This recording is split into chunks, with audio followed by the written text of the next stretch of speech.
ከወደ ወሎ የአብይ አህመድ ወታደሮች ያልተጠበቀ ጥቃት አስተናግደዋል ተባሉ። ወታደራዊ ኃይሎቹ ከየጁ ገነት ወልዲያ ተነስተው ሲንቀሳቀሱ ነው ዱብዳ የሆነ ጥቃት ያጋጠማቸው ተብለዋል። በጥቃቱ ከባድ ሰብአዊና ቁሳዊ ኪሳራም ደርሷል። ከንቲባው በገንዛ አጃቢያቸው ተገደሉ። የከንቲባው አጃቢ የደህንነት ሰዎችንና ከንቲባውን ገሎ ወደ ፋኖ ኃይሎች ተቀላቅሏል። በ4 ኪሎ የተፈጠረው ዱላ ውርውር ሚኒስተሮቹን አፋጧል። ዕለታዊ የሞቀ አጀንዳ የማያልፋቸው ሚኒስተሮቹ የቦክስ እጃቸውን ተዘረጋግተዋል። የብልጽግና አገዛዝ የፌዴሬሽን ምክር ቤት በወልቃይት ጉዳይ አስደንጋጭ ውሳኔ ማሳለፉ ለጠቡ መነሻም ሆኗል። ፌዴሬሽኑ የሁመራ፣ የአዲረመጽ፣ የኮረም፣ አላማጣ፣ የጠለምትና የራያ አላማጣ ምርጫ ክልሎች ከትግራይ ክልል መንግስት ውጭ ሆነው ለብቻቸው በቀጥታ ለህዝብ ተወካዮች ምክር ቤት ምርጫ እንዲደረግ መወሰኑን ይፋ አድርጓል። ጌታቸው ረዳ ውሳኔውን የሀገሪቱን ሰላም ይበልጥ የሚያውክ ነው ሲሉ ተቃውመውታል። ቴክኖሎጂ ሚኒስተሩ ምላሽ ደግሞ ሌላ ጥያቄን ፈጥሯል። ስለ ጉዳዩ የያዝነው መረጃ እናካፍላችኋለን። የምረት አዋጁን ሳይጠቀሙ የብልጽግናውን አገዛዝ ተልዕኮ በማስፈጸም ላይ የነበሩ ታጣቂዎች ላይ የማያዳግም እርምጃ ተወስዷል። የተወሰደው የማያዳግም አስተማሪ እርምጃ ከ20 በላይ ሙትና ቁስለኛ የተደረጉበት ሲሆን 11 ክላሽ፣ 1 ሽጉጥ እንዲሁም በርካታ የደረትና የወገብ ትጥቆች ተማርከውበታል። ስደተኛ ወጣቶችን ከስደት በመመለስ ወደ ወታደራዊ ተቋም የማጓጓዝ ሚስጥራዊ ተልዕኮ እየተፈጸመ መሆኑ ተሰማም። ባለው ሰቆቃ ምክንያት ሀገር ጥለው የተሰደዱና በስደታቸው ወቅት ህገወጥ ስደተኛ ተብለው የታሰሩ ወጣቶችን በመቀበል ወደ ወታደራዊ ማሰልጠኛ ጣቢያዎች ማጓጓዝ ተጀምሯል ነው የተባለው። ሰላም ጤና ይስጥልን የተከበራችሁና የተወደዳችሁ አድማጭ ተመልካቾቻችን፣ እነዚህና ሌሎች መረጃዎችንም በቆይታችን እናስደምጣችኋለን። እናንተም እስከ ፍጻሜ ድረስ አብራችሁን ቆዩ። ወደ ዝርዝር መረጃዎችን አለፍን። በጎጃም አዳሩን ከንቲባው መገደላቸው ተሰማ። ምሽት ጅጋ ከተማ ላይ የጅጋ ከተማ ከንቲባ መገደላቸው ተሰምቷል። ሌሎች አመራሮች ቁስለኛ መድረጋቸውን 77ኛ ክፍለ ጦር ህዝብ ግንኙነት ክፍል አረጋግጧል። የጅጋ ከተማ ከንቲባ አጃቢ ነው ከንቲባውንና የሰላም ደህንነት ኃላፊዎች ላይ እርምጃ ወስዶ 109ኛ ኮር 77ኛ ክፍለ ጦርን የተቀላቀለውም ተብሏል። ፋኖን ሲቀላቀል በክፍለ ጦሩ ከፍተኛ አመራሮች አቀባበል ተደርጎለታል። አማራ ፋኖ ብሔራዊ ንቅናቄ ጎንደር ጠቅላይ ግዛት እዝ ዞብል ጃኖ ክፍለ ጦር ጫንድባ ወረዳን በቁጥጥር ስር አድርጓል።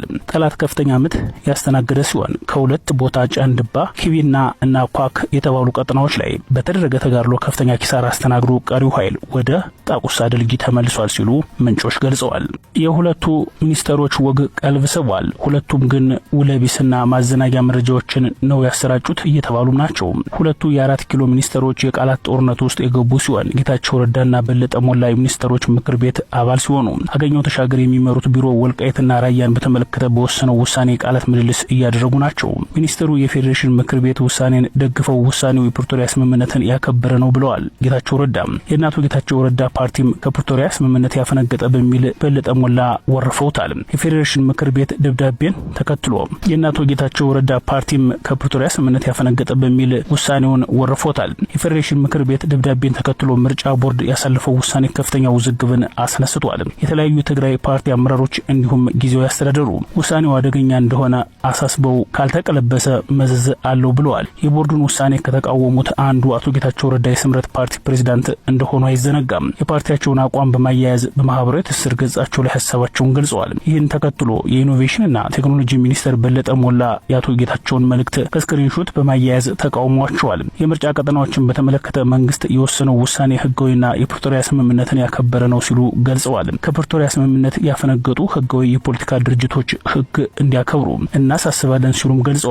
በዚሁ መልእክታቸው የነ አቶ ጌታቸው ረዳ ፓርቲ ከፕሪቶሪያ ስምምነት ያፈነገጡ ሲሉ ገልጸዋቸዋል። ነገር ግን ሁለቱም በየፊናቸው የሚያሰራጩት እሰጥ አገባ መረጃን ማስቀየስ እንጂ የወልቃይት ጉዳይ የተደረገው ከሁለቱ ፉክክር ወጣ ብሎ ያፈነገጠ አካባቢው በፌዴራሉ መንግስት ስር ብቻ እንዲሆን ታስቦ የተደረገ መሆኑን የፌዴሬሽን ምክር ቤቱ ውሳኔ ያመላክታልም ተብሏል። ልጅ ኢያሱ ኮር 24ኛ ክፍለ ጦርና ምስራቅ አማራ ኮር 1 ባለሽርጡ ክፍለ ጦር በጥምረት ጠላት ላይ ድልን ተቀዳጁ። የካቲት 16 2018 ዓ.ም በሰሜን ወሎ ዞን ሀብሩ ወረዳ ስሪንቃ ቀበሌ መነሻውን ወልዲያ ከተማ ያደረገ ጠላት ከሌሊቱ 8 ሰዓት ጀምሮ ፋኖ ወዳለበት ቀጠና ማጥቃት ሞክሮ ከፍተኛ ኪሳራ ደርሶበት ተመልሷል ተብሏል።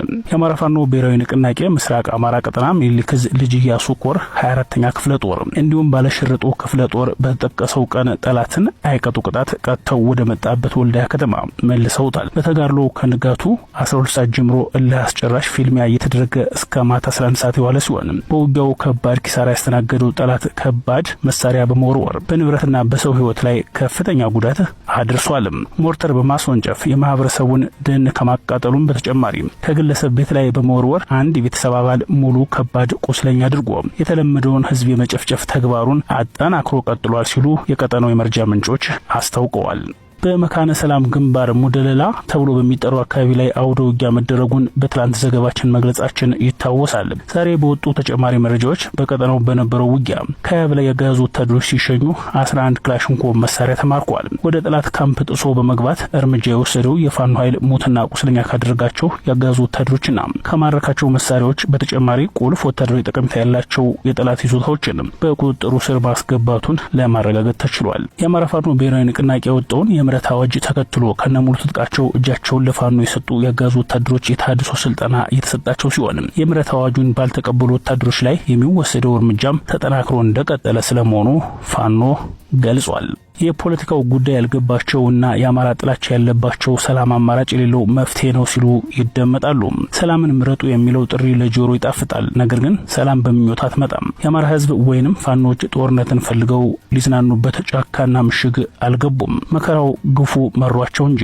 የአማራ ወጣት ለውጡ የተባለው ጊዜ ሲመጣ ኢትዮጵያዊነት ከፍ የሚል መስሎት ካለምንም ቅድመ ሁናቴ ቀድሞ ደረቱን ሰጥቶ ለውጡን ደግፏል። ነገር ግን ከለውጡ ማግስት ጀምሮ የደረሰበት መከራ ከሚነገረው በላይ ሆኗል። አማራ በማንነቱ ብቻ ከተለያዩ የሀገሪቱ ክፍሎች ሲፈናቀልና ሲሳደድ በመስጊድና በቤተክርስቲያን ተደብቆ መትረፍ አቅቶት አንገቱን እንደ ፍየል ሲቀላ ያኔም ቢሆን ጦርነትን ምርጫው አላደረገም ነበር። ይልቁንም በሰላማዊ መንገድና በሰላማዊ ሰልፍ ድምጹን ለማሰማት ሲሞክር መንግስት በጩኸት የሚወርድ የለም እያለ በቁስሉ ላይ ያሾፍበትም ነበር። ልጆቹን አስተምሮ ለወግ ለማድረግ ለማብቃት የሚተጋው የአማራ ገበሬ ሴት ልጆቹ ከትምህርት ገበታቸው ሲታገቱ የታመሙ ወገኖቹ ወደ ዋና ከተማዋ እንዳይገቡ ሲከለከሉና በገንዘብ ሀገሩ እንደ መጻተኛ ሲቆጠር በመጨረሻም ለመኖር አማራጭ ሲያጣ ነው ብረት ያነሳው። ይህ ትግል የስልጣን ሽኩቻ ሳይሆን የህልውና ጥያቄ ነው። የትኛውም ታጋይ ወጣት ጥያቄው ግልጽ ነው። በማንነቱ ሳይገደል የመኖር በሀገሩ ተዘዋውሮ የመስራትና እንደ ዜጋ የመከበር መብት ነው። አሁን ጊዜው ለህዝቡ መሰረታዊ የህልውና ጥያቄዎች በሐቀኝነት ተገቢውን ምላሽ መስጠት ብቻ ነው። ሰላም የሚመጣው ፍትህ ሲሰፍን እንጂ ባዶ ቃላት በመደርደርም አይደለም። ሰላምን ሳይሆን አለመኖር ነው አማራ እየታገለ ያለው። የኤርትራ መገባበያ የሆነው ናቅፋ በትግራይ ክልል በተለይ በኤርትራ አዋሳኝ አካባቢዎች ብርን ተክቶ መገባበያ ገንዘብ መሆን ከጀመረ 15 ቀናት እንደተቆጠሩ ነዋሪዎች ተናገሩ። በአዲግራትና ሌሎች አዋሳኝ አካባቢዎች ናቅፋ መገባበያ ገንዘብ ሆኖ እያገለገለ መሆኑን ገልጸዋል። በትግራይ ክልል አዲስ የጦርነት ስጋት በመኖሩ ባንኮች ከ1000 ብር በላይ መስጠት አልቻሉም። በዚህም ህዝቡ በኤርትራ ናቅፋ እየተገበያየ ይገኛል የተባለው። በግብጽ የሚገኙ ኤርትራውያን ስደተኞች ለእስርና ለከፋ ስቃይ መጋለጣቸው ተገለጸ። በግብጽ የሚገኙ ከ3000 በላይ ኤርትራውያን ስደተኞች ለእስር፣ ለጾታዊ ጥቃትና ለከፋ የማሰቃየት ድርጊት መደረጋቸውን አንድ የሰብአዊ መብት ተሟጋች ድርጅት አስታውቋል። ከ1985 ዓ.ም ጀምሮ አገሪቱን እየመሩ ያሉትና እስካሁንም ምርጫ አካሂደው የማያውቁት ፕሬዝዳንት ኢሳያስ አፈወርቂ ዜጎቻቸው እንዳልተወሰነ ጊዜ ለወታደራዊ አገልግሎት የሚዳርጉ በመሆኑ በርካታ ወጣቶች አገሪቱን ጥለው እንዲሰደዱ ምክንያት ሆኗል ይላል ተሟጋች ድርጅቱ።